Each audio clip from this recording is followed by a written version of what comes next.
नमस्ते सबै सरहरुलाई। नमस्ते। हजुरहरुको परिचय पाऊँ। हजुर, मेरो चाहिँ पेम्बा शेर्पा, म टाक्सिन्दो चुल्याम हो। जन्म भएर यसो पर्यटन व्यवसायतिर लागेर यसो कहिलेकाहीँ हल्का म्याराथनतिर यसो साइक्लिङ अलिअलि हल्का गरिरहेको छु। कहाँ गर्नु भएको छ अहिलेसम्म? अहिले त्यही हो, अलिअलि मैले राउन्ड अन्नपूर्ण गरेँ।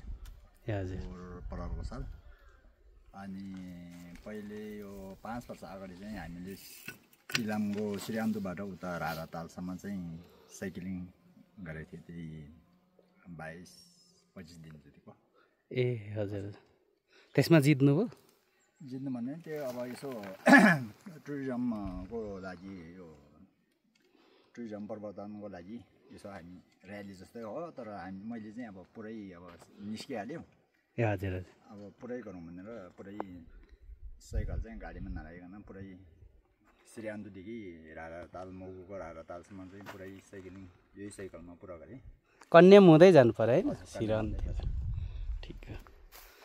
हजुरको पनि परिचय? नमस्ते, म चाहिँ गेलु है, कुइमाबाट, हाम्रै थुलुङ दुधकोशी गाउँपालिका। म चाहिँ हाम्रो क्षेत्रको लागि यो मेरो विचारमा फर्स्ट माउन्टेन बाइकर्स पनि होला मेरो पेम्बा साथीसँग। पहिलोचोटि हाम्रो क्षेत्रमा चाहिँ यो माउन्टेन बाइकको लागि एक्सप्लोर गर्नको लागि आएको पनि हो, रुट हेर्नको लागि। मेरो विचारमा वान अफ द बेस्ट। सबै राइडर्सहरूले चाहिँ एकचोटि कम्पलसरी हलेसी हुँदै, ऐसेलो खर्का हुँदै, कुरीमा हुँदै, हाम्रो थुलुङ दुधकोशी गाउँपालिका हुँदै, सुकेबाट मुगली हुँदै पिकेको रुट चाहिँ वान अफ द बेस्ट। त्यो चाहिँ कम्पलसरी गर्नैपर्छ। सबै राइडर्सहरूले एकचोटि ट्राई गर्नैपर्छ। बिचमा केही व्यवस्थापनको लागि? व्यवस्थापनको लागि यो वान अफ द बेस्ट। व्यवस्थापन त यो राइडर्सको लागि योभन्दा बढी गर्नु हुँदैन।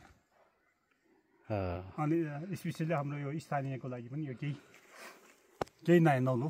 बाहिरको स्थानीय सबैलाई के भन्न चाहनुहुन्छ त? यहाँ सबै आफ्नै तालको अर्ग्यानिक छ होइन, लाइफ एकदम राम्रो छ, एकदम शान्त वातावरणमा होइन, आफ्नै तरिकाले जिरहेछ, बिन्दास छ जिन्दगी जे होस्, त्यसमै खुसी छु।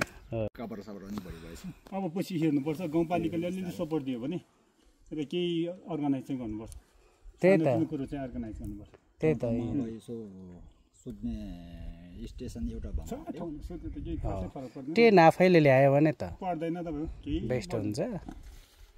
एडभेन्चर गर्ने मान्छेलाई इनाफ हुन्छ। केही गर्नु पर्ने, कौसीमा सुतेर जाने, बाजालीमा सुतेर जाने, पहिलो स्टाइल छ नि त, केही पर्दैन के, केही बनाउनु झिलिमिली केही देखाउनु पर्दैन। तर त्यहाँबाट सट्ट गएर आइपुग्दाखेरि यो ठाउँ पाइहालिन्छ। 4 घन्टामा त आइपुगेको, 4-5 घन्टा। बाइकमा त कति 1 घन्टामै राउन्ड लगाइहालिँदो रहेछ। मैले अस्ति लाएर हेरेको त्यो भिडियो बनाउँदा। यहाँबाट लामो डाँडा यसको बाथरुम छ। बिस आउनुहोस् न। अहिले तपाईँको उता छ? हस् बाई।